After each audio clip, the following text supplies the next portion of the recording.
outside look into your mind right now, what do you think we'd see? Probably wouldn't want to look in there. I think the word repeat, we've been using it because that's all I see Saturday night. I think I'm coming back to Dublin. I'm putting my belts back on the line again. It's deja vu, so for me it's repeat. All them tests that I needed to be in this position, I've had them.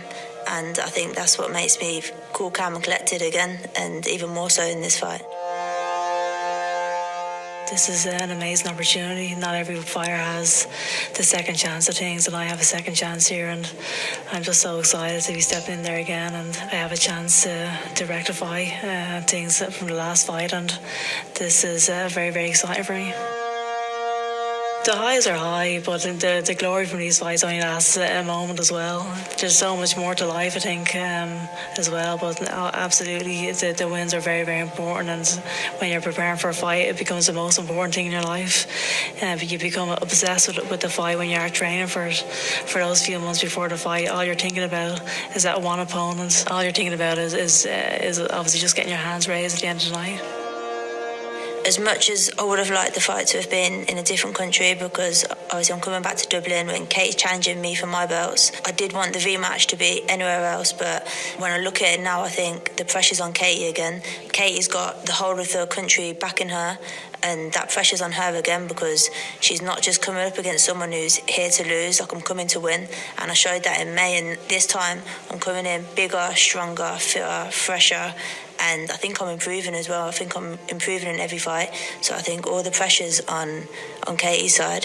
No, every single fighter's pressure. It's a great position to be in. You should be feeling pressure going into these big fights. This fight is no different to me than the last one or the one before that or the one before that.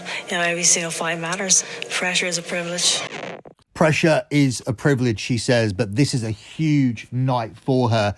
She cannot lose again to Chantelle Cameron, but she is the underdog to lose tonight, with Cameron as a 4-7 favourite. Both of the fights we're going to cover here on this show are very intriguing, and they are for boxing purists. This is a night for the boxing fans. This isn't a big name fighter going in there against a tomato can to get a routine win. There might be a little bit more outside interest if you have somebody like a Tyson Fury or a Deontay Wilder or an Anthony Joshua fighting. Obviously, I just named all heavyweights, or maybe even a Canelo to keep it a little bit more balanced. But for boxing purists, these fights are very, very intriguing because despite the fact we do have obviously favourites in each one, it isn't clear cut whatsoever. Chantelle Cameron is the 4-7 favourite to win tonight and do what she did last time against Katie Taylor. Katie Taylor is the 6-4 underdog, with the draw priced up at 12-1. That's shorter than a draw usually is, and it's very plausible that this could be a draw. Last time it was a very, very close fight, with Cameron winning marginally, and for women to end up with a draw, it only needs to be a 5-5 tie in terms of rounds, which is very, very possible when you're looking at a 10-round fight between two very evenly matched competitors. Chantelle Cameron is at 5-1 to win this fight TKO KO. Katie Taylor is at 12-1. The decision, which is how Cameron won last time, is at even money plus 100 for her, whilst Katie Taylor via decision is priced up at 2-1 plus 200. Now, it is difficult always to make a case for the rematch going differently. This isn't like the NFL, for example, where it is difficult to beat a team twice in the same season unless you are significantly better. Detroit Lions found that out against the Green Bay Packers on Thanksgiving. But in boxing, it's very, very difficult. In fact, in all combat sports, it's very, very difficult to make those adjustments and correct what happened last time. I think it's pretty clear cut that you're going to hear from the judges, which is why we didn't look at any over-under lines. But I think it's going to take a phenomenal effort for Taylor to turn the tables at this stage of her career. It would be the perfect ending to what has been a fantastic career if she can gain revenge in front of her home fans and bow out with a victory here in this rematch. But I think if you're picking Taylor, it is for one of two reasons. Number one, your heart is overruling your head, because it's difficult to get away from a Cameron points victory. As the visitor, she came in last night, outworked and out-hustled the local favourite, and she is the younger fighter, so you could make a strong case for her to do it again quite easily, like I just have done. The other reason why you would be looking at Taylor winning this is because this is happening in her hometown once again. Now, that's obviously because this was the easiest place to sell the fight. Chantelle Cameron said in that little promo package that she wanted it elsewhere. And she's the winner and she's the champion, so she should have all the advantages when it comes to negotiations. But she didn't, because this one is happening in Ireland again.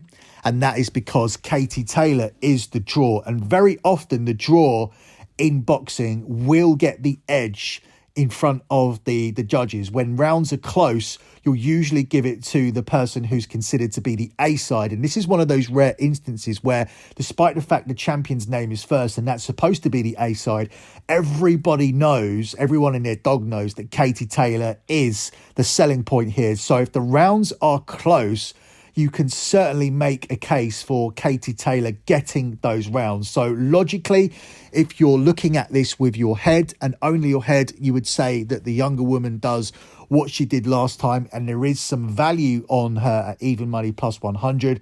But Katie Taylor looks a little bit too big at 2-1. As I said, she's coming home again.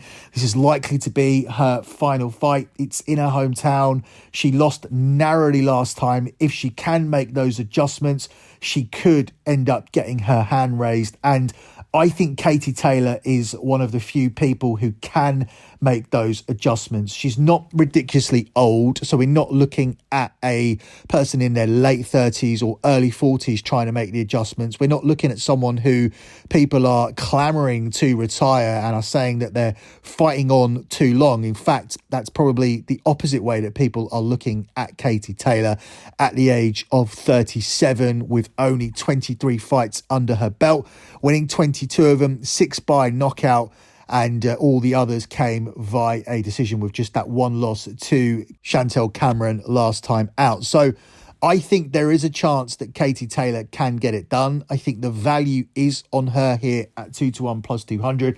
If she goes out with a loss, it's still been an extraordinary career. She will always be a bigger name than Chantelle Cameron. She's been a pioneer for women's boxing, but I believe she can go one better rather than just going out with a great losing performance. I believe that Katie Taylor can make the adjustments. I believe that the close rounds will see her favoured by the judges. The hometown did not make a difference last time. Hometown advantage was not significant and a deciding factor last time, but it could be this time. If Chantelle Cameron is a little bit off and Katie Taylor is a little bit better, I think 2-1 is enough for me to back Katie Taylor via decision and to think that those close rounds could possibly swing in her favour here in tonight's contest. November 25th, boxing's brightest stars shine on one knockout night. He is down! The Mexican monster, undefeated superstar David Benavidez. Benavidez unloading! What more do you want? Defends his title against undefeated Demetrius Andrade. Andrade explodes! And Jermall Charlo returns to take on Jose Benavidez Jr. Gets rocked with another right hand!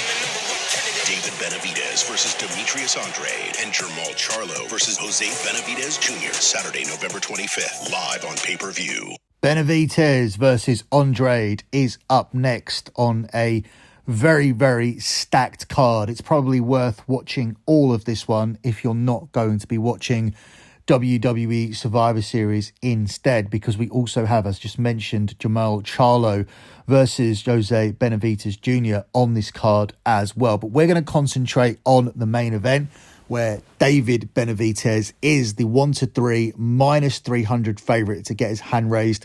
It's 20-1 on the draw, and Demetrius Andrade is available here at 11-4. It is Andrade, it's not Andrade, as it's spelt, and we got that obviously from the promo package anyway, but I did pick up on that this week. I think I've been calling him Demetrius Andrade for a while, but it is Andrade as outlined in those promo packages that we've been playing here on the show.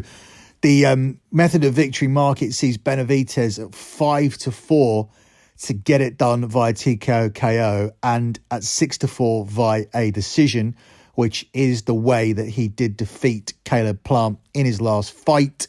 It's 7-1 for TKO KO for Demetrius Andrade, and he's at 4-1 to get it done via a decision. We will look at the over-under markets here on this fight because it's not as clear-cut.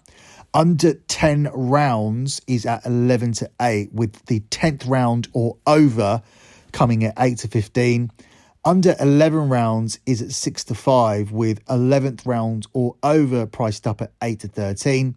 Fight to go the distance, yes, 10-11 minus 110, or no, 10-11 minus 110. So it's a complete 50-50 for the books as to whether this goes the distance. For me, this one is going the distance. I think both of the fights we are covering on this show are going the distance. Before I explain why, let me take a quick pause here to tell you guys about Underdog Fantasy. Underdog Fantasy has a way to play alongside your favorite fantasy players all season long. NFL, NBA, NHL, college basketball, and college football. Simply pick higher or lower on your favorite players' fantasy stats and cash in. So watch along, make your picks, and maybe make a little cash over on Underdog's mobile app or website, underdogfantasy.com. When you sign up with our promo code SGPN, Underdog will double your first deposit of up to $100. That's Underdog Fantasy, and that promo code SGPN. Let me also take this quick pause to tell you guys about Hall of Fame bets, where you need to stop betting in the dark and join over 30,000 users researching with Hall of Fame bets to craft more intelligent, data-driven parlays. Download the Hall of Fame Bets app or visit hofbets.com and use that code SGPN to get 50% off your first month today. Start researching, start winning with Hall of Fame Bets. So switching back to the fight between Benavidez and Andrade, I do definitely think this one will go the distance. I cannot see anybody getting stopped here in this fight. I think I can make a case for Andrade being a live dog because he's the one who's coming in with more experience here. Now, I understand he's not massively popular with some boxing fans. I think the critics write off his ability too easily, which is why you see him here as a significant underdog. He doesn't have the most aesthetically pleasing style, but he's effective in what he does, and he has a far deeper background and experience than his opponent Benavidez, and that will be useful here in a huge fight like this. Whatever Andrade is or whatever he isn't, he's not going to be overwhelmed by this moment because he's well schooled, well travelled, and I am actually more confident that he will be the one who doesn't freeze under this type of spotlight. I think he's going to be the one who starts fast here, and that's going to allow him to get ahead, and that's going to mean Benavidez is going to be the one who's playing catch up. Look for Andrade to make a fast start, look for him to look good early doors, and look for him to probably be ahead on the scorecards at the midway point of this fight. But once Benavidez does find his range, there's a possibility that from round 4 or 5 onwards, this could be one-way traffic. And as the favourite moves through the gears, Andrade's well-documented stamina issues could be a problem once again. The latter could end up then going into survival mode as he's starting to lose the fight, but I think he's plenty skillful enough for us not to worry about it not getting to the scorecards. I think he will see out the 12 rounds. Even if he's losing the fight, he'll be looking to avoid punishment and he'll be looking to protect his name because nobody wants to take their first L via a knockout or a TKO stoppage. So I do think this one will go the distance. I think Benitez has already proven that he can get in there and deal with a slick and talented boxer, and that's proven by the fact he has a decision victory over Caleb Plant. And I do narrowly fancy him to get the job done again via a decision. But Andrade is a live dog.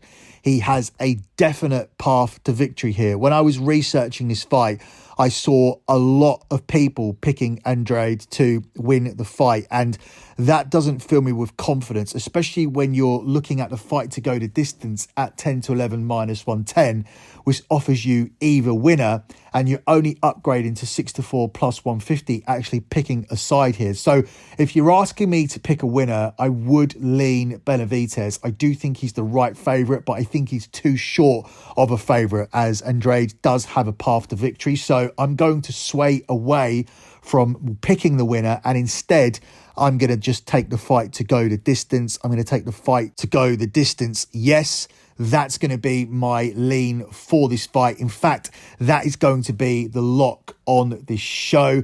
I think both fights go the distance that we've covered here. I would be confident if you guys parlayed them together that you would have yourself a winning bet. But we are just going to take one fight here as our lock. We're going to look for something else in the first fight that we looked at between Katie Taylor and Chantelle Cameron. All of this will be covered by lock betting. We will be having boxing picks put out via a official card. If you want to get that card, just head over to lockbetting.com and upgrade to the All Sports Ultimate package. But for now, your free lock on this show will be for the fight between Andrade and Benavidez to go the distance. And we take that selection at the price of 10-11 minus 110. That's it for me in this edition of The Fight Show. Good luck with all your bets as always, and thanks for listening.